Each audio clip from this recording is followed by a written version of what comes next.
நம்ம ரமண மகரிஷி, நம்முடைய வள்ளலார், அகத்தியர், திருமூலர், இன்ன பிற மகான்கள் எல்லாம் இப்போ பெருமக்களே இப்போ ரைட் நவ் எங்க இருக்காங்க? கொஞ்சம் நல்லா யோசிங்க. இப்ப நம்ம உட்காந்து பேசிட்டு இருக்கனே, இந்த நொடி அவங்க எல்லாம் எங்க இருக்கிறாங்க அப்படின்னு பார்த்தோம்னா, ஒரு குழந்தை 80 வருடங்களாக வேறு எதுவுமே பண்ணாமல் ஜீவகாருண்யம் மட்டுமே செய்து கொண்டிருந்தால் இந்த பூமியை விட்டு தப்பிச்சு போயிட முடியுமா? நான் கேட்கிறேன். தப்பிச்சு போயிட முடியுமா? பிறவா நிலை அடைந்து விட முடியுமா?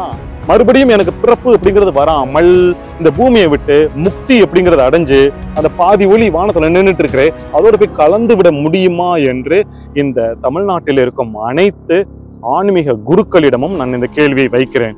முடியுமா? ஜீவகாருண்யமே மோட்சத்தின் திறவுகோல்னு சொல்கிறார். உங்க மனசை தொட்டு சொல்லுங்க. நான் உங்ககிட்ட ஒண்ணு கேட்கிறேன். இப்ப கடவுள் சும்மா செயலற்று இருக்கிறாரா அல்லது செயல் செய்து கொண்டிருக்கிறாரா? நல்லா சொல்லுங்க, நல்லா யோசிங்க. முழு ஒளி தன்னை கோடான கோடி குட்டி குட்டி ஒளிகளாக உடைத்ததற்கு பிறகு அதில் கொஞ்சம் மட்டும்தான் 460 கோடி வருடங்களுக்கு முன்பு, இன்றிலிருந்து 460 கோடி வருடங்களுக்கு முன்பு இந்த பூமியிலே முதல் செல்லாக ஓரணு செல் உயிராக வந்து பிறந்து, அப்படியே வந்து வந்து வந்து வந்து வந்து மனிதனாக பிறந்து, ரிஷியாக பிறந்து, மறுபடியும் பிறவா நிலை அடைந்து இந்த ஒளியோடு வந்து சேர்ந்ததற்கு பிறகு நம்ம அப்படியே முக்தியாகி வானத்துல இருக்கிற ஒளியோடு போய் இப்படி ஒளியாக கலந்து விடுகிறோம். அங்க இருந்துகிட்டு நம்ம ஜீவகாருண்யம் பண்றோம்.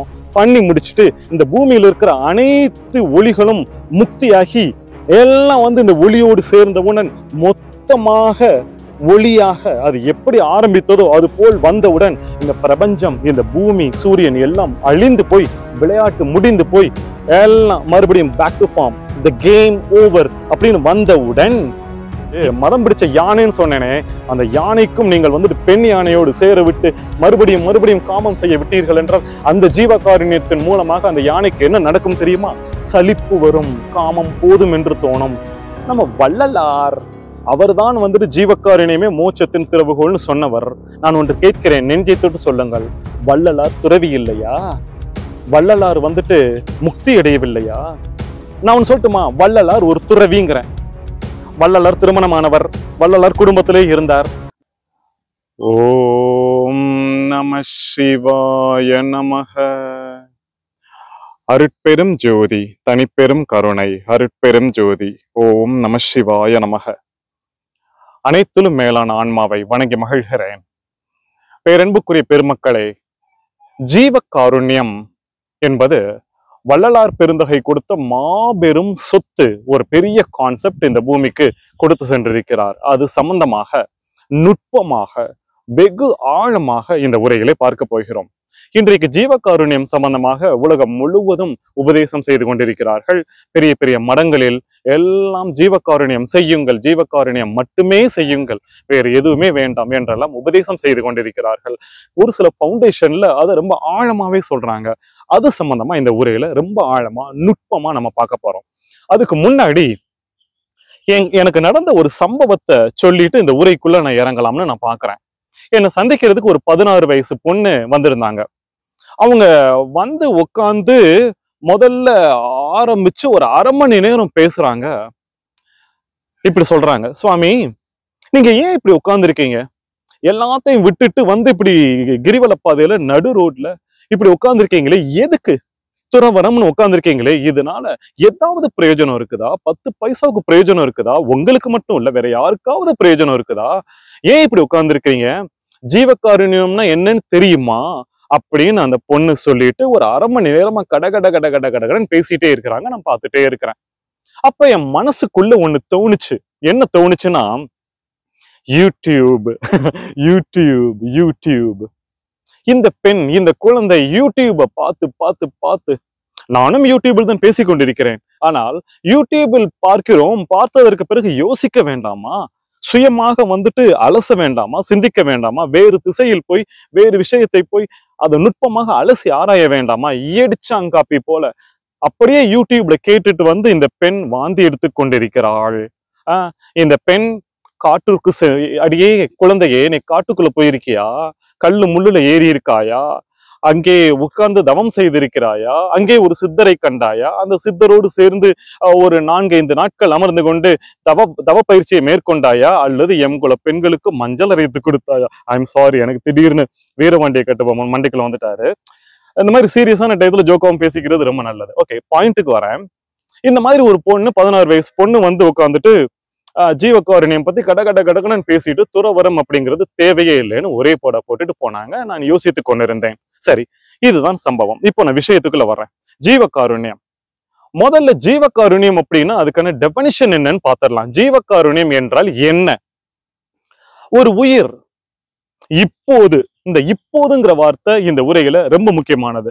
ஒரு உயிர் இப்பொழுது எதற்காக ஏங்கிக் கொண்டிருக்கிறதோ அந்த ஏக்கத்தை, அந்த தாகத்தை, அந்த அந்த அந்த ஆசையை நிறைவு செய்யும் அந்த செயலுக்கு பெயர் தான் ஜீவகாருண்யம் என்பது. இதுதான் ஜீவகாருண்யத்துக்கான டெபனிஷன். இந்த ஜீவகாருண்யம் எப்படி செயல்படுகிறது அப்படிங்கிறத பார்க்கலாமா? ஒரு சில உதாரணங்கள் நான் சொல்கிறேன். ஒரு ஏழை, பரம ஏழை, பசிக்கு ஏங்கிக்கிட்டு இருக்கிறாரு. ஒரு வேளை கூட சாப்பிட முடியல. எலும்பு எலும்பு தெரியுது.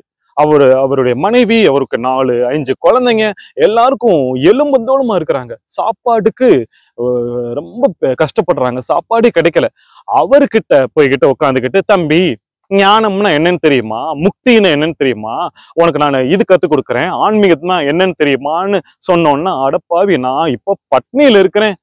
அதாவது இந்த இந்த இந்த டெபனிஷன்ல சொன்னேன்ல, இப்போ ஒரு உயிர் இப்போ எதுக்காக இயங்கிக் கொண்டிருக்கிறதோ அந்த ஏழைக்கு போய்கிட்டு ஒரு வாய் சாப்பாடு போட்டு அந்த அந்த பசியை ஆற்றுதல், அதற்கு பேர் ஜீவகாருண்யம். இன்னொரு உதாரணம் நான் சொல்றேன்.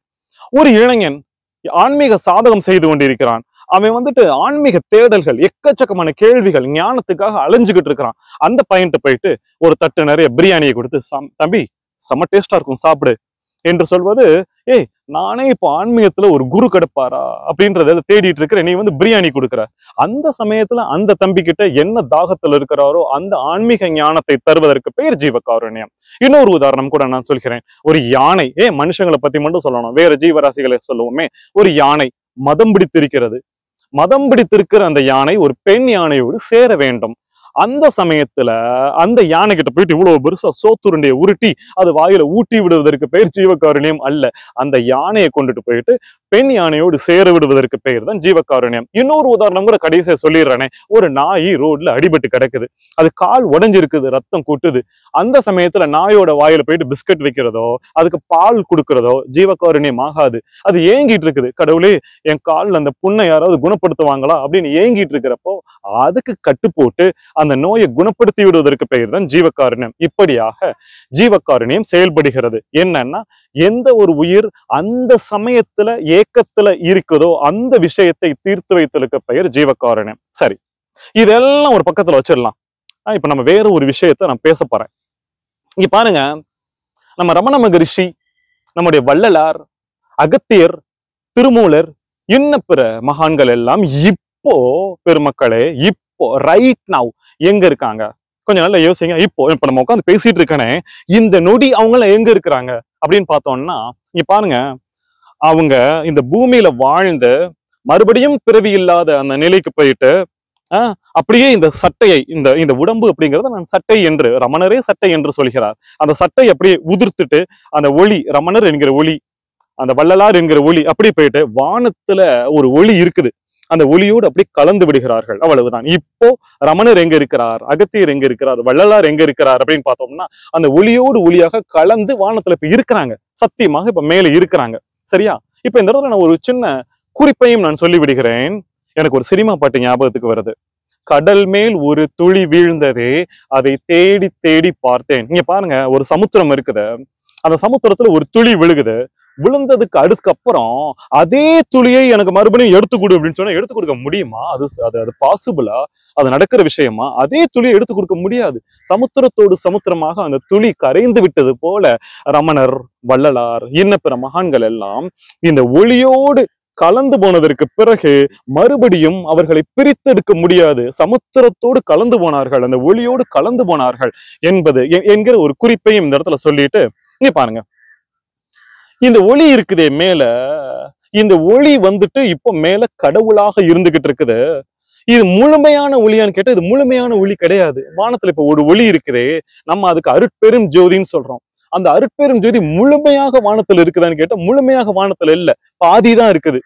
மீதி பாதி எங்க இருக்குன்னா, மீதி பாதி வடிந்து இந்த பூமியில் அப்படியே இருக்குது. அது எங்க இருக்குன்னா, இதோ இதோ இதோ இந்த புல்லு, இந்த செடி, இதுக்குள்ள அந்த ஒளி ஒரு துகளாக இந்த சட்டைய, இந்த நாகராஜன் அப்படிங்கிற அந்த சட்டையை போட்டுக்கிட்டு, இதோ இந்த இடத்துல தனசேகரன், அந்த இடத்துல திருவண்ணாமலை அன்அபிஷியல் பாலாஜி அப்படிங்கிற சட்டையை போட்டுட்டு, இதோ இந்த இந்த செடிக்குள்ள அந்த அந்த ஒளி உட்காந்துக்கிட்டு, அந்த செடி என்கிற சட்டையை போட்டுக்கிட்டு, அந்த மரம் என்கிற சட்டையை போட்டுட்டு, இந்த நாய் என்கிற சட்டையை போட்டுட்டு, பசுமாடு, புலி, சிங்கம், கரடி, புழு, ஈ, எறும்பு என்கிற வெவ்வேறு சட்டைகளை அணிந்து கொண்டு அந்த ஆன்மாக்கள் எல்லாம் துளி துளி துளி துளியாக இந்த பூமியில சிந்தி கிடக்குது. மறுபடியும் நான் சொல்றேன், பாதி ஒளி வானத்துல இருக்குது, பாதி ஒளி இந்த பூமியில இங்க சிந்திக்கிட்டு, இன்னும் விளையாட்டை முடிக்க முடியாம மறுபடியும் மறுபடியும் பிறவி எடுத்துக்கிட்டு பூமியில விழுந்துகிட்டு இருக்குது. இந்த இடத்துல நான் இன்னொன்னு சொல்லட்டுமா?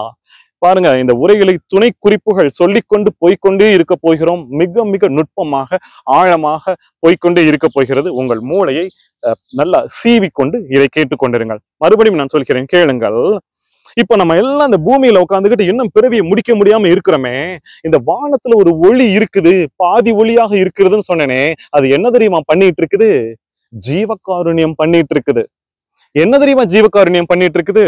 பூமியில இருக்கிற இந்த ஒளிகளாகிய இந்த உயிர்கள் எல்லாம், நானு, இந்த செடி, எல்லாருமே பூமியை விட்டு பிறவா நிலை அடைந்து தன்னோடு வந்து கலந்து விடுவதற்காக மேல உட்காந்துக்கிட்டு இந்த பாதி ஒளி கைடு பண்ணிட்டு இருக்குது. எல்லாரையும் வழி நடத்திட்டு இருக்குது. தம்பி, இது பண்ணாத, இது பண்ணு, சீக்கிரம் வந்துட்டு உன் கர்மாவை பாரு, உன் புண்ணியத்தை பாரு, பாவத்தை பாரு, சீக்கிரம் அதை முடி, பிறவா நிலைக்கு வா என்று ஒவ்வொன்னா சொல்லி சொல்லி சொல்லி இந்த ஒளி கீழே சிந்தி கிடக்கிற நம் அனைவரையும், இந்த ஒளிகளாகிய நம் அனைவரையும் கைடு பண்ணிட்டு இருக்குது. அதுக்கு பேர் ஜீவகாருண்யம். சரி, நான் இன்னொன்னு கேட்கட்டுமா? இந்த மேல ரமணரோ, மத்த மகான்களோ, வள்ளலாரோ, விஸ்வாமித்திரரோ எல்லாரும் இந்த பிறவா நிலை அப்படின்னு அடைஞ்சு, முக்தி அப்படின்னு அடைஞ்சு மேல போய் இந்த ஒளியோடு ஒளிய கலந்து இப்ப நிக்கிறாங்களே பாதி ஒளியாக, இவங்களாவது முழுசா முடிச்சுட்டாங்களான்னு கேட்டா முழுசா முடிக்கல. இதைத்தான் வள்ளலார் சொல்கிறார். வள்ளலார் சொன்ன ஒரு மிகப்பெரிய விஷயத்தை இந்த இடத்தில் நான் மறுபடியும் அடிக்கோடிட்டு சொல்கிறேன். ஜீவகாருண்யமே மோட்சத்தின் திறவுகோல்னு சொல்கிறார். இப்ப அததான் வந்துட்டு எல்லோரும் உபதேசம் செய்து கொண்டிருக்கிறார்கள். ஜீவகாருண்யம் மட்டும் பண்ணு, ஜீவகாருண்யம் மட்டும் பண்ணு. நல்லா கவனிங்க, ஜீவகாருண்யமே மோட்சத்தின் திறவுகோல். இப்போ இந்த ஒளி வந்துட்டு வானத்துல இப்ப கடவுள்ல நிக்குது, நம்ம அதை தான் கடவுள்னு சொல்றோம். அததான் வந்துட்டு நம்ம சிவன் சொல்றோம், இயேசுன்னு சொல்றோம். இயேசுன்னு அதுக்குள்ளதான் கலந்து இருக்கிறார். ப்ராஃபட் முகமதுலாம் அதுக்குள்ளதான் கலந்து இருக்கிறார். எல்லாம் கலந்து இப்ப மேல பாதி ஒளியாக நின்றுகிட்டு இருக்கிறாங்க. அவங்க முழுசா முடிச்சுட்டாங்களான்னு கேட்டா பிறவா நிலை அடைஞ்சிட்டாங்க, பூமியில இருந்து தப்பிச்சுட்டாங்க, முக்தி என்கிற விஷயத்தை அடைஞ்சிட்டாங்க. ஆனா முழுசா முடிக்கல. அதுக்காகத்தான் மேல உட்காந்துக்கிட்டு கீழே இருக்கிற நம்ம எல்லாம் வந்துட்டு வாங்க வாங்க வாங்க. ஏன் இப்படி கூப்பிடணும்? ஏன்? உங்க மனசை தொட்டு சொல்லுங்க. நான் உங்ககிட்ட ஒண்ணு கேட்கிறேன். இப்ப கடவுள் சும்மா செயலற்று இருக்கிறாரா அல்லது செயல் செய்து கொண்டிருக்கிறாரா? நல்லா சொல்லுங்க, நல்லா யோசிங்க. ஒரு ஒரு ஒரு பிராக்டிக்கலா சொல்லுங்களேன். கடவுள் செயல் பண்ணிட்டு தானே இருக்கிறார்.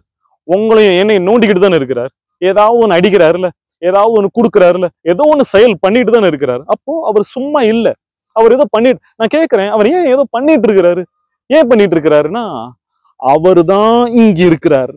நம்மெல்லாம் அவர்தான் இங்க வேற வேற சட்டை போட்டுட்டு வேற வேற நிலையில, கீழ்நிலை, மத்திய நிலை, மேல்நிலை என்று வேற வேற நிலையில இருக்கிற ஒவ்வொருத்தரையும் கண்காணிச்சுக்கிட்டு, கோடான கோடி உயிர்களை கண்காணிச்சுக்கிட்டு, இது எப்ப முக்தி பெறும், இது எப்ப முக்தி பெறும்னு ஒரு பெரிய லிஸ்டே வச்சுக்கிட்டு கரெக்டா கைடு பண்ணி அது எல்லாம் முக்தியாகி மேலே வந்து இந்த பாதி ஒளியோடு மீதி பாதியும் கலந்ததற்கு பிறகுதான் அந்த ஒளி என்பது மோட்சத்திற்கே போகிறது. இன்னும் பாதி ஒளியாக நின்று கொண்டிருக்கிற ரமணரும், பாதி ஒளியாக நின்று கொண்டிருக்கிற வள்ளலார், விஸ்வாமித்திரர், அகத்தியர் எல்லோரும் மேலே நமக்காக காத்து கொண்டிருக்கிறார்கள். அவர்கள் முக்தி அடைந்து விட்டார்கள். ஆனால் இன்னும் அவர்கள் அதையும் முடித்துவிட்டு மோட்சத்திற்கு முழுமையாக இந்த விளையாட்டை நிறைவு செய்யவில்லை. அதற்கு ஒரே விஷயம் ஜீவகாருண்யம். அப்போ வானத்துல உட்காந்துக்கிட்டு அவங்க ஜீவகாருண்யம் பண்ணிட்டு இருக்கிறாங்க. நான் இன்னும் ஒரு உதாரணம் நான் சொல்றேன். கிரிக்கெட்ல 11 பேர் ஒரு டீம், சரியா? அதுல ஒருத்தர் இறங்குறாரு, போயிட்டு பேட்டிங் பண்றாரு. பேட்டிங் பண்ணிட்டு அவுட் ஆயிட்டு வராரு. இன்னொருத்தர் இறங்குறாரு, அவர் போயிட்டு பேட்டிங் பண்றாரு, 6 அடிக்கிறாரு, 4 அடிக்கிறாரு, அடிச்சு தூக்குறாரு. ஒரு கட்டத்துல அவுட் ஆயிட்டாரு. அவுட் ஆயிட்டு அப்படியே வந்து பைய தூக்கிட்டு வீட்டுக்கு போலாம், பொண்டாட்டி கிட்ட போலாம், குழந்தைகிட்ட போலாம் அப்படின்ட்டு அப்படி போக முடியுமா? போவாங்களா? போக மாட்டாங்க. பேட்டிங்ல அவுட் ஆனதற்கு பிறகும் அந்த பிளேயர் வந்து பெவிலியன்ல உட்காந்துக்கிட்டு மிச்சம் இருக்கிற 10 பேரும் விளையாடி முடிச்சதற்கு பிறகு இந்த 11ம் மீதி இருக்கிற 11ம் சேர்ந்து மொத்தமாகத்தான் வீட்டுக்கு போவாங்களே தவிர அவர் விளையாட்டு முடிஞ்சிருச்சு அப்படின்னு சொல்லிட்டு வீட்டுக்கு போய்விட முடியாது என்பது போல ரமணரோ வள்ளலாரோ இந்த பூமியில் இருக்கிற பிரவா நிலையை முடிச்சுக்கிட்டு வானத்துல போய் ஒளியோடு ஒளியாக கலந்திருந்தாலுமே அதே ஒளிதான் மீதி பாதியாக இந்த பூமியில் நின்று கொண்டிருக்கிறது. கோடான கோடி ஒளிகளாக நம்ம எல்லாம் நின்றுட்டு இருக்கிறோம். அது போய் சேர்ந்து முழுமையான ஒளியாக மாறும் வரைக்கும் இந்த விளையாட்டு முழுமையாக முடியாது. அதற்கு பிறகுதான் நம்ம எல்லாமே வந்துட்டு மோட்சத்துக்கு போக போறோம். சரியா? இது எல்லாத்தையும் ஒரு பக்கத்துல வச்சிடலாம். சரி, இப்ப வானத்துல இருக்கிற ஒளியை பத்தி பேசிட்டேன். இப்ப அடுத்த விஷயத்துக்கு நான் வரேன். பூமியில் இருக்கிற ஒளிகள், நம்ம இந்த மரம், செடி, கொடி, இந்த விலங்குகள், பூமியில் இருக்கிற ஒளிகள், இங்க என்னடா நடக்குது? இங்க ஜீவகாருண்யம் எப்படி நடக்குது? வானத்துல இருக்கிற ஒளி வந்துட்டு ஜீவகாருண்யம் செய்யுதுன்னு சொல்லியாச்சு. அது எப்படி செய்யுதுன்னா, நம்ம எல்லாம் பிறவா நிலையை அடைவதற்கு உதவி செஞ்சுக்கிட்டு இருக்கு. அந்த ஒற்றை செயலி ஜீவகாருண்யம், அந்த ஒளி நமக்கு பண்ணிட்டு இருக்குது. சரி, அதை பேசியாச்சு, விட்டாச்சு. இப்போ நம்ம கீழே வரலாம், பூமிக்கு வரலாம். பூமியில் என்ன நடந்து கொண்டிருக்கிறது என்பதை நான் மிகப்பெரிய ஒரு எவல்யூஷனரி ப்ராசஸ், ஒரு பெரிய ப்ராசஸாக நான் சொல்ல போறேன். ஒரு பரிணாமமாக இது எப்படி நடந்துட்டு இருக்குது அப்படிங்கறத நான் சொல்ல போறேன். இங்க பாருங்க, புழுவாகி ஒரு ஒரு ஒரு புல்லாகி, அதுக்கப்புறம் வந்துட்டு செடியாகி, மரமாகி, அப்புறம் வந்து விலங்குகளாகி, மானாகி, மயிலாகி, அப்படியே வந்து மனுஷனாகி, ஒரு இல்லறத்தானாகி, அப்புறம் ஆன்மீகவாதியாகி, உச்சபட்ச ரிஷியாகி, அப்படியே போயிட்டு நம்ம வந்துட்டு இந்த விளையாட்டை பூமியிலிருந்து நம்ம முடிச்சுட்டு நம்ம மறுபடியும் ஒளியோடு ஒளியாக போய் கலக்கிறோம். சரியா? இப்போ இந்த பூமியில இந்த ப்ராசஸ் முதல்ல வந்து கடைசி பிறவி வரைக்கும் எத்தனையோ பிறவிகள், ஆயிரக்கணக்கான பிறவிகள் நடக்குதே. இதுக்குள்ள ஜீவகாருண்யம் அப்படிங்கிறது எங்க நடக்குது அப்படின்னு பார்த்தோம்னா, ஜீவகாருண்யம் என்பது உதவி, ஒருத்தருக்கு ஒருத்தர் உதவி பண்ணிக்கிறது தான் ஜீவகாருண்யம். உண்மையிலேயே பார்த்தோம்னா ஒரு எறும்பு கூட இன்னொரு எறும்புக்கு உதவி பண்ணுவதை பார்க்கிறோம். ஒரு குரங்கு இன்னொரு குரங்குக்கு உதவி பண்ணுவதை பார்க்கிறோம். இதோ மனுஷாளுக்கு மனுஷா நம்ம கூட உதவி பண்ணிக்கிறோம். கண்டிப்பா நம்ம பண்ணிக்கிறோம். அப்போ ஜீவகாருண்யம் என்பது நமக்குள்ளே நடந்து கொண்டுதான் இருக்கிறது. இப்ப கேள்வி என்ன தெரியுமா? What next? அடுத்து என்ன? ஜீவகாருண்யம் பண்றேன். இந்த இடத்துல நான் உங்ககிட்ட இன்னொரு கேள்வி கேட்கிறேன். ஒரு குழந்தை, ஒரு அம்மா வந்துட்டு மாசமா இருக்கிறாங்க. அந்த குழந்தை வந்துட்டு பிறக்குது. பிறந்த நொடி முதல் அங்க இருந்து ஒரு 80 வருஷம் அது வாழ போகுதுன்னு வச்சுக்கோங்களேன். 80வது வயசுல அந்த குழந்தை சாக போகுது.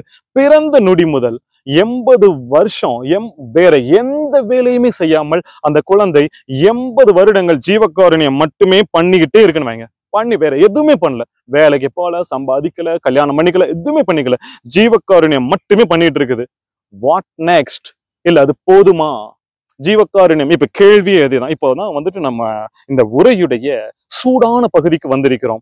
இதைத்தான் உபதேசம் செய்கிறார்களே.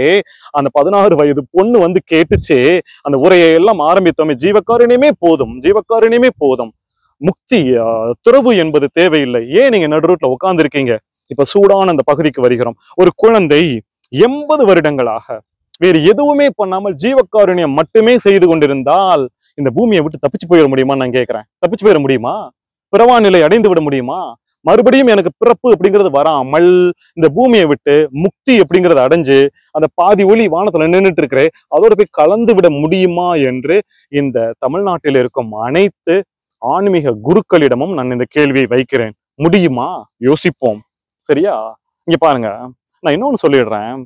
இப்ப நான் வந்து இந்த இந்த கிரிவல நடைமேடையிலே உட்கார்ந்துட்டு துறவரம் பண்ணிட்டு இருக்கிறேன்னு, எல்லாத்தையும் விட்டுட்டு துறவரம் பண்ணிட்டு இருக்கிறேன்னு நீங்க எல்லாம் நினைச்சிட்டு இருக்கிறீங்க. நான் கூட ஜீவகாருண்யம் தான் செய்து கொண்டிருக்கிறேன்.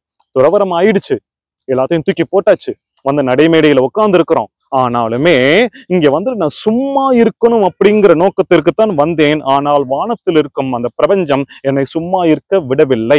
அது தன்னுடைய செயலை ஒண்ணு கொடுத்து அதை செய்ய சொல்கிறது. அதுதான் இந்த பதிவுகள் எல்லாம். இதெல்லாம் பேசணும்ன்ற ஐடியா சத்தியமாக இல்லை. நீங்கள் என்னென்ன கமெண்ட் போட்டுக்கிட்டாலும் சரி, விளம்பர பிரியர் இன்னும் வந்துட்டு சம்பாதிக்கிறதுக்கு ஆசைப்படுறார், இன்னும் புகழுக்கு ஆசைப்படுறார் அப்படின்னு சொன்னாலும் சரி, எனக்குள்ளே செய்தி வருது, இதெல்லாம் பேசு, நான் எவ்வளவோ தவிர்க்கிறேன், ஆனாலும் இதை பேசி உங்களுக்கு வந்து அடைய வேண்டும் என்று நடக்கிறது. அது மட்டும் இல்ல, நடைமேடையில உட்காந்துக்கிட்டு மக்கள் இது இப்ப கூட உட்கார்ந்து இருக்கிறாங்க. அவங்கள நான் வச்சுட்டு தான் வந்து நான் இங்க பேசிட்டு இருக்கிறேன். ஒரு 20 பேர் அங்க உட்கார்ந்து இருக்கிறாங்க. ஒண்ணுமே சொல்லல, அப்படியே நான் வந்து இங்க ரெக்கார்ட் பண்ணிட்டு இருக்கிறேன். அப்போ மக்கள் வந்துகிட்டே இருக்கிறாங்க. அவங்கள சந்திச்சுக்கிட்டே இருத்தல். எத்தனையோ இளைஞர்கள் வர்றாங்க, எத்தனையோ பேர் ஆன்மீக சந்தேகங்கள் கேட்கிறாங்க, இன்ப துன்பங்களை பகிர்ந்துக்கிறாங்க. இந்த இடத்துல அமர்ந்துகிட்டு ஞானம், முக்தி, பிறவாநிலை, நீங்கள் யார் என்பதை உணர்ந்து கொள்ளுதல், இதெல்லாம் அப்படி பேசிக்கிட்டே இருக்கிறோமே, இது என்னது? ஜீவகாருண்யம். எனவே நான் கூட துறவரம் பண்ணி இங்க உட்காந்துக்கிட்டு என்ன பண்ணிக்கிட்டு இருக்கிறேன் அப்படின்னு சொன்னா ஜீவகாருண்யம் தான் நடந்து கொண்டிருக்கிறது என்கிற இந்த ஒரு சின்ன விஷயத்தையும் சொல்லிவிட்டு, சரி மறுபடியும் வர்றேன். நம்ம பாதி பார்த்துட்டோம். இந்த சினிமால இன்டர்வலுக்கு அப்புறம் செகண்ட் ஹாஃப் இருக்குல்ல, அந்த செகண்ட் ஹாஃப் ஏற்கனவே பேசிட்டோம். என்ன பேசிட்டோம்னா, நம்ம செத்து போனதுக்கு அப்புறம் நம்ம ஒளியாகி வானத்துல போய் ஒளியோடு கலந்ததற்கு பிறகு, நான் இன்னொன்னு சொல்லட்டுமா, நீங்களும் சரி நானும் சரி இந்த தனசேகரும் சரி இந்த பாலாஜியும் சரி நம்ம எல்லாம் பிறவா நிலை அடைஞ்சு செத்து போயிட்டு அந்த ஒளியோடு ஒளியாக கலந்ததற்கு பிறகு வானத்துல அந்த பாதி ஒளியோட நின்றுகிட்டு நம்ம என்ன தெரியுமா பண்ணுவோம்? இந்த பூமியில இருக்கிற மிச்ச ஜீவன்களுக்கு சீக்கிரம் அந்த விளையாட்டை முடிச்சுட்டு வான்னு கடவுளாக நின்று நம்ம வழிகாட்டிக்கிட்டு தான் இருப்போம். நம்மளும் கடவுளை மாறிடுவோம். பிறவா நிலை அடைஞ்சு வானத்துக்கு போனோம்னா ஒளியோடு ஒளியாக கலந்துட்டு நம்ம வந்துட்டு கடவுளாக மாறி வழிகாட்டிட்டு இருப்போம். அப்போ வந்துட்டு நமக்கு எல்லா விஷயமும் தெரிஞ்சிடும். இப்ப நமக்கு தெரிஞ்சதெல்லாம் இத்தனுக்கும் மூளையுடைய அந்த பவுண்டரிக்குள்ள இருக்கிற விஷயங்களை மட்டும் தான் நம்ம தெரிஞ்சுட்டு இருக்கோம். அந்த மூளையை விட்டு போனதுக்கு அப்புறம் அந்த பவுண்டரிலெஸ் அந்த விஷயம் நமக்கு தெரிஞ்சு போயிடும். கடவுளாக மாறி விடுவோம். ஒளியோடு ஒளியாக கலந்து உட்காந்துட்டு இருப்போம். அப்போ உட்காந்து நம்ம கைடு பண்ணிட்டு இருப்போம். நான் இந்த இடத்துல இன்னொரு விஷயம் நான் சொல்லிடுறேன். என்கிட்ட வந்து நிறைய பேர் ஒரு சந்தேகம் கேட்கறாங்க, டக்குனு ஞாபகம் வருது, நான் சொல்லிடுறேன். சுவாமி, நீங்க இந்த எவல்யூஷனை பத்தி பேசி இருக்கிறீங்க. இந்த ஒளி தான் வந்து இப்போ இந்த இது பண்ணுது. இந்த ஒளி தான் கோடான கோடி துகள்களாகி பூமியில வந்து இந்த விளையாட்டு விளையாடிட்டு இருக்குது அப்படின்னு சொல்லிட்டு ஏற்கனவே சொல்லியிருக்கிறீங்க. இப்போ நம்மெல்லாம் அந்த ஒளி தான், நம்மெல்லாம் வந்துட்டு இந்த இந்த ஒளி தான் அந்த சட்டையை போட்டுட்டு இருக்குது அப்படின்னு சொல்லிட்டு சொல்லியிருக்கிறீங்க. எனக்கு ஒரு சந்தேகம் அப்படின்னு கேட்டிருக்காங்க. என்ன சந்தேகம்னா, எடுத்த உடனே முதல்லயே வந்துட்டு அந்த ஒளி தன்னை கோடான கோடி ஒளிகளாக உடைத்து கொண்டு இந்த பிரபஞ்சத்தை படைச்சிட்டு, சூரியன் சந்திரன் இந்த பூமி இதெல்லாம் படைச்சிட்டு எல்லா ஒளியும் மொத்தமாக இந்த விளையாட்டிற்குள் இறங்கி விட்டதா? அந்த சமயத்துல வானத்துல எதுவுமே இல்லாம இருக்குமே, கடவுள்னு ஒண்ணுமே இல்லாம இருக்குமே என்றால் இந்த சந்தேகத்திற்கு விடை சொல்கிறேன். அப்படி நடப்பதற்கு வாய்ப்பே இல்லை.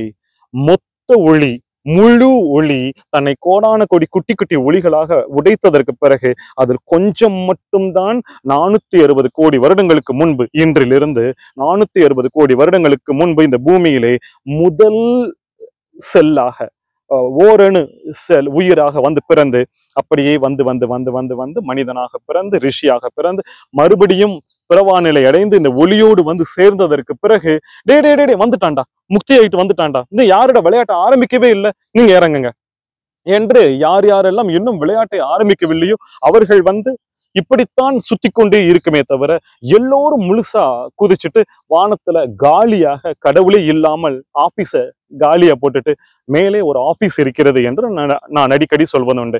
ஆபீஸ காலியா போட்டுட்டு வர்றதுக்கு வாய்ப்பே இல்லை. எனவே வானத்தில் பாதி பேர் இருந்துகிட்டு கீழே பாதி பேர் இருந்துகிட்டு இருக்கிறது எப்பவுமே இருக்கும், இப்பவும் அப்படித்தான் இருக்குது அப்படிங்கிறத சொல்லிட்டு மறுபடியும் நான் வரேன். நான் சொன்னேனே, இந்த ஒரு சினிமாவுல செகண்ட் ஹாஃபை நான் முன்னாடியே சொல்லிட்டேன்.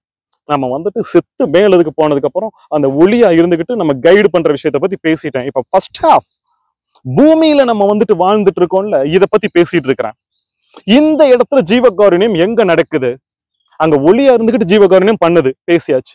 இப்ப இந்த இடத்துல நம்ம ஒளியாக இருந்துட்டு இருக்கிறோம். இங்க ஜீவகாருண்யம் எங்க நடக்குதுன்னா பண்ணிக்கிட்டு தான் இருக்கிறோம், எல்லாருக்கும் உதவி பண்ணிட்டு தான் இருக்கிறோம். இப்ப மறுபடியும் கேட்கிறேன், அந்த ஜீவகாருண்யம் பண்ண பண்ண பண்ண பண்ண வாட் நெக்ஸ்ட் அப்படிங்கிற கேள்வி கேட்கிறேன். இங்க பாருங்க, ஒரு ஏழை பட்டினியாக இருக்கிறார், சாப்பாடு கொடுக்கிறேன், அது ஒரு ஜீவகாருண்யம். சரி, மறுபடியும் அவருக்கு பசிக்கிறது, மறுபடியும் சாப்பாடு கொடுக்கிறேன். 3ஆம் முறை, 100 முறை, வாழ்க்கை முழுவதும் எனக்கு பணத்துக்கு பஞ்சமே இல்லை, அவருக்கு நான் சாப்பாடு கொடுத்து கொண்டே இருக்கிறேன். அவருக்கு என்ன ஆகும்? இப்ப அதான் கேள்வி, வாட் நெக்ஸ்ட்? ஜீவகாருண்யம் செய்து கொண்டே இருந்தால் அவ்வளவுதானா? ஜீவகாருண்யம் ஒன்றே போதுமா? நான் கேட்கிறேன் குருமார்களே, ஜீவகாருண்யம் ஒன்றே போதும் என்று சொல்லும் குருமார்களே, வானத்துல இருக்கிற ஒளிக்கு ஜீவகாருண்யம் ஒன்றே போதும். நம்ம முக்தி அடைஞ்சு வானத்துல ஒளியாக மாறியதற்கு பிறகு முக்தி தேவையில்லை, அதுக்கு ஜீவகாருண்யம் ஒன்றே போதும். நான் மறுபடியும் வரேன், ஃபர்ஸ்ட் ஹாஃபுக்கு வரேன். இப்ப நம்ம பூமியில ஒளியாக இருக்கிறோம், இப்ப பூமியில மனிதர்களாக ஜீவர்களாக நம்ம இருக்கிறோம். இப்ப நமக்கு ஜீவகாருண்யம் மட்டுமே போதுமா என்று நான் கேட்கிறேன். போதுமா? இங்க சரி அதை விடுங்க. நான் மறுபடியும் இந்த கேள்விக்கே வரேன். அந்த ஏழைக்கு நான் சாப்பாடு போட்டுட்டே இருக்கிறேன், ஜீவகாருண்யத்திலே நான் அடிக்கிறேன். அந்த ஏழைக்கு என்ன ஆகும்? என்ன ஆகும் தெரியுமா? நல்ல சயின்டிபிக் பிராக்டிக்கல் ஆன்சரா சொல்லுங்க. அந்த ஏழைக்கு நீங்கள் சாப்பாடு போட போட போட போட வாட் நெக்ஸ்ட்? சலித்து போகும். சாப்பாடு என்கிற விஷயம் சலித்து போகும். சாப்பாடு என்கிற விஷயம் சலித்து போனதற்கு பிறகு அந்த விஷயத்திற்குள் அந்த ஏழைக்கு ஒரு துறவு வரும். சாப்பாடு போதும் டே டே டே. ஐயோ, யாரு? சாப்பாட்டுக்காக ஏங்கி கொண்டிருந்த அதே ஒளி ஜீவகாருண்யத்தை பெற்று பெற்று பெற்று பெற்று சாப்பாட்டின் மீது சலிப்பு வந்து சாப்பாடு போதும்டா. நான் வந்துட்டு மதம் பிடிச்ச யானைன்னு சொன்னேனே, அந்த யானைக்கும் நீங்கள் வந்துட்டு பெண் யானையோடு சேர விட்டு மறுபடியும் மறுபடியும் காமம் செய்ய விட்டீர்கள் என்றால் அந்த ஜீவகாருண்யத்தின் மூலமாக அந்த யானைக்கு என்ன நடக்கும் தெரியுமா? சலிப்பு வரும், காமம் போதும் என்று தோணும். நான் இன்னொன்னு சொல்லட்டுமா? ஒரு இளைஞன் வந்துட்டு ஆன்மீகத்துல ரொம்ப வேகமாக இருக்கிறார், அவருக்கும் நீங்கள் ஆன்மீக ஞானத்தை கொடுக்கிறீர்கள்னு சொன்னேனே, அப்ப கூட என்ன தெரியுமா ஆகும்?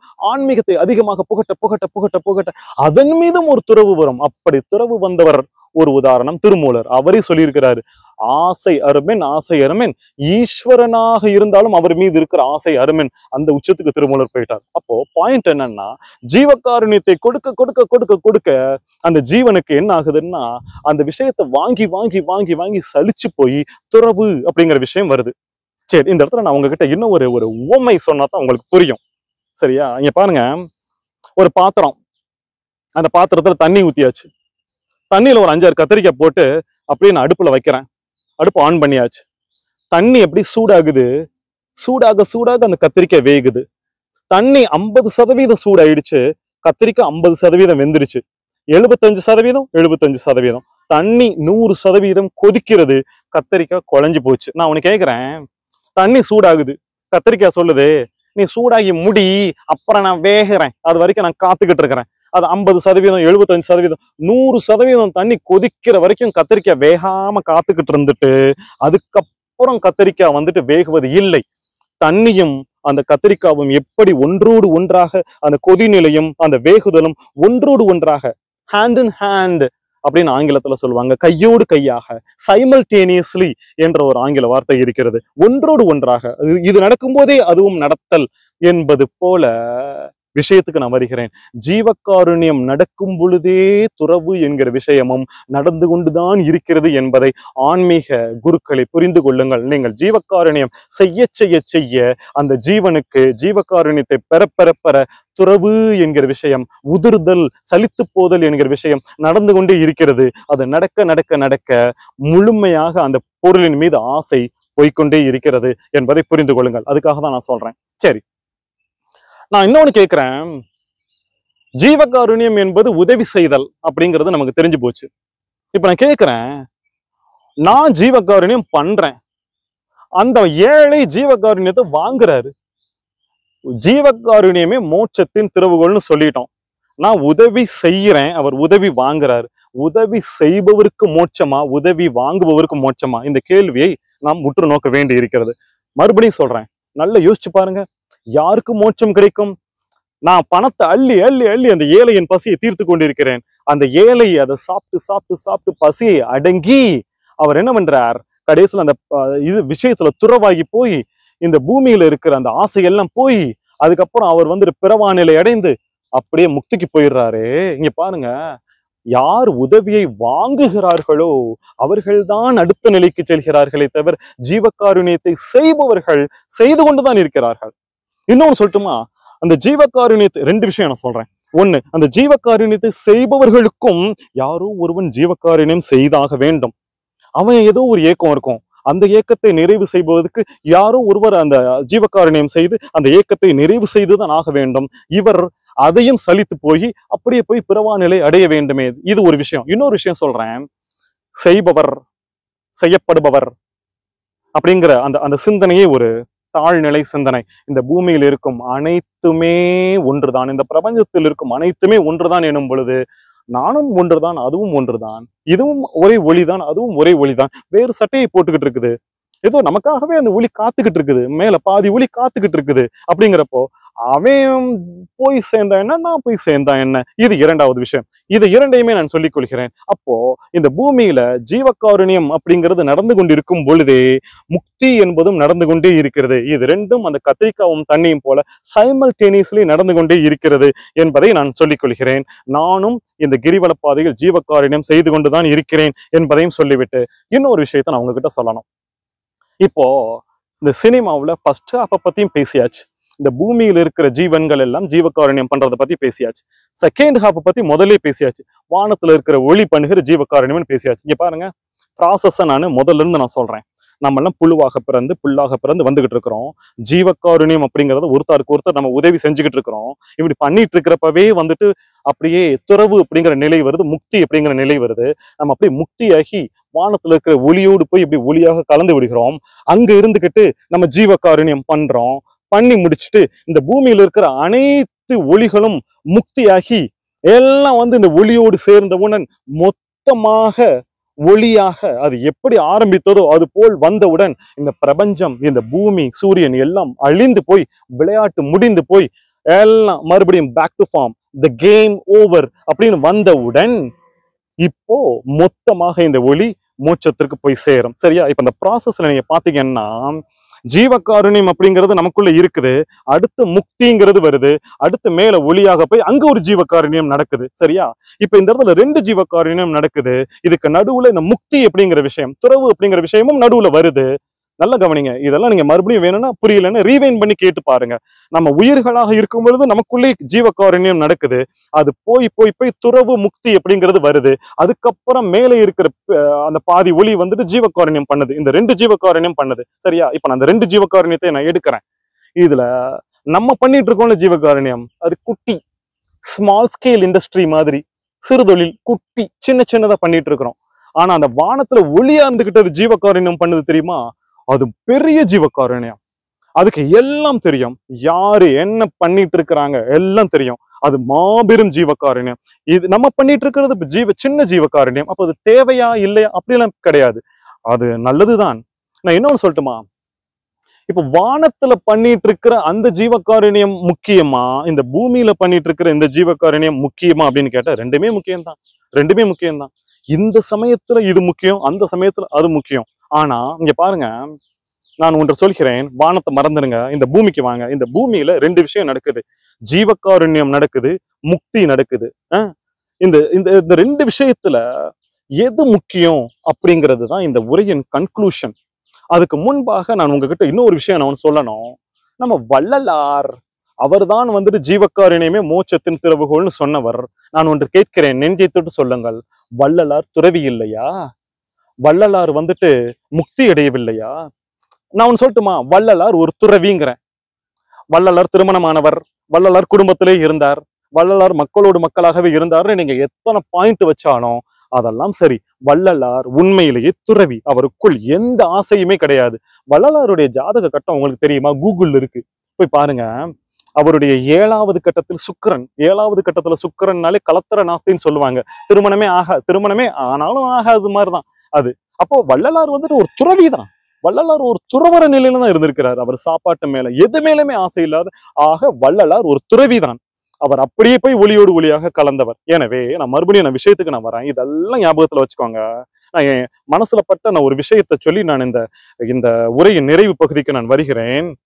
அன்பே சிவம், ஜீவகாருண்யமே மோட்சத்தின் திறவுகோல். இந்த அன்பு மட்டுமே சிவம். நான் பாக்குறேன், அன்பு மட்டுமா சிவம்? வேற எதுவுமே சிவம் இல்லையா? உங்களுக்குள்ளே ஒரு ருத்ர தாண்டவம் ஆடுகிறதே, சிவன் தானே ருத்ர தாண்டவம் ஆடுகிறார். இந்த கொரோனா என்று வருகிறதே, சுனாமி என்று வருகிறதே, உங்களுக்குள் கோபம் வருகிறதே, உங்களுக்குள் காமம் வருகிறதே, யாரையாவது அடிக்கணும் போல தோணுதே.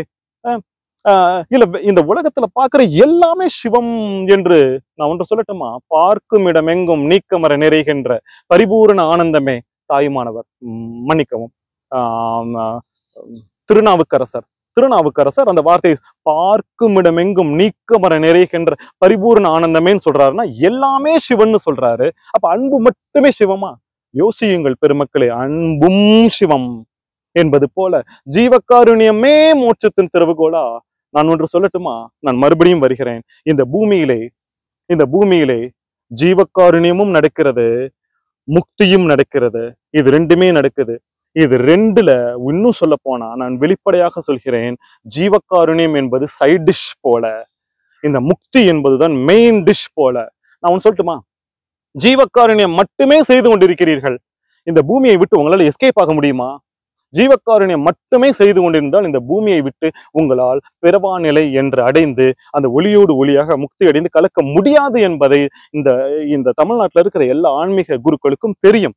ஆக என்ன நடந்துகிட்டு இருக்குது அப்படின்னா, இந்த இந்த இந்த துறவு நிலை மனசுல ஆசை போகிறது, உதிர்த்தல், இந்த முக்தி அடையுதல் அப்படிங்கிறதுக்கு ஜீவகாருண்யம் உதவுது. இங்க பாருங்க, வாழை இலை சாப்பாடு, இவ்வளவு சாதம், அதுல குழம்பு, இந்த பக்கம் கூட்டு, பொரியல், அப்பளம், இதெல்லாம் இருக்கு, ஊறுகாய், இதெல்லாம் இருக்குது. இதெல்லாம் சைட் டிஷ், இது மெயின் டிஷ். அந்த சாப்பாடு அப்படிங்கறத மெயின் டிஷ். நான் உனக்கு கேட்கிறேன், இந்த மெயின் டிஷ் இல்லாம வெறும் சைட் டிஷ்ஷை மட்டும் சாப்பிட்டா பசி அடங்கிருமா? நான் உனக்கு கேட்கிறேன், சைட் டிஷ் கூட இல்லாம வெறும் மெயின் டிஷ்ஷை சாப்பிட்டா கூட ஓரளவு நிச்சயமாக பசி அடங்கிவிடும் என்பது போல இங்கே ஜீவகாருண்யம் என்பது சைட் டிஷ் தான். எங்க? பூமியில. நான் மறுபடியும் சொல்கிறேன், வானத்தில் ஒளியாக இருக்கும் அந்த ஒளிக்கு ஜீவகாருண்யம் என்பதுதான் பிரதானமானது. ஆக பூமியில நமக்கு இப்போ என்னன்னு பார்த்தோம்னா, அந்த ஜீவகாருண்யம் சைட் டிஷ் போலதான், மெயின் டிஷ் கிடையாது. அப்ப மெயின் டிஷ் எதுன்னு பாத்தீங்கன்னா துறவு. உங்கள் மனதில் சலித்து போகுதல், உதிர்த்து போகுதல், முக்தியை நோக்கி செல்லுதல், எல்லாத்தையும் விட்டுட்டு பிறவா நிலையை அடைதல். இன்னும் சொல்லட்டுமா, அதற்கு ஜீவகாருண்யம் உதவி செய்து கொண்டிருக்கிறது. இந்த ப்ராசஸ் தான் பூமியில நடந்துட்டு இருக்குது. ஜீவகாருண்யம் பண்ண பண்ண பண்ண பண்ண ஆசை போகுது. நீங்க எல்லோரும் துறவி ஆகுறீங்க. இன்னைக்கு இல்லைனாலும் இன்னொரு 10 பிறவி தள்ளியாவது நீங்க ஆகுறீங்க.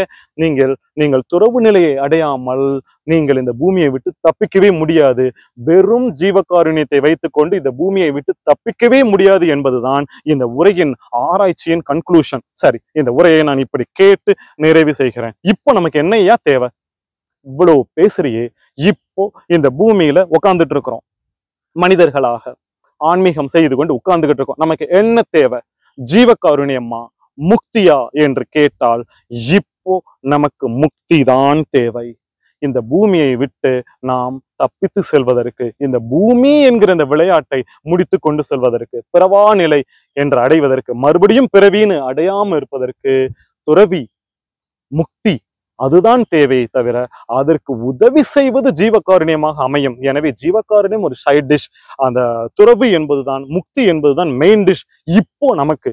ஆனால் மறுபடியும் நான் சொல்லிவிடுகிறேன், இந்த பூமியிலிருந்து நம்ம போயிட்டு வானத்துல கடவுளாக அந்த பாதி ஒளியோடு கலந்து நிற்கும் பொழுது நமக்கு அந்த ஜீவகாருண்யம் தான் பிரதானமாக இருக்கும். மெயின் டிஷ் இல்ல, அதுக்கும் மேல அதுதான் முக்கியமானது. அதை செய்து செய்து செய்துதான் பூமியில் இருக்கிற மற்ற ஜீவன்களையும் மேல கொண்டு வந்து மொத்த எல்லாரையுமே வந்துட்டு ஒரே ஒளியாக இங்க சுருட்டி இந்த உலகத்தை ஆஃப் பண்ணி முடிச்சுட்டு அப்படியே இந்த ஜீவகாருண்யத்தோடு மோட்சத்திற்கு செல்ல முடியும் என்பதனால் வள்ளலார் சொன்ன வார்த்தையின் உண்மை இங்க நிக்குது.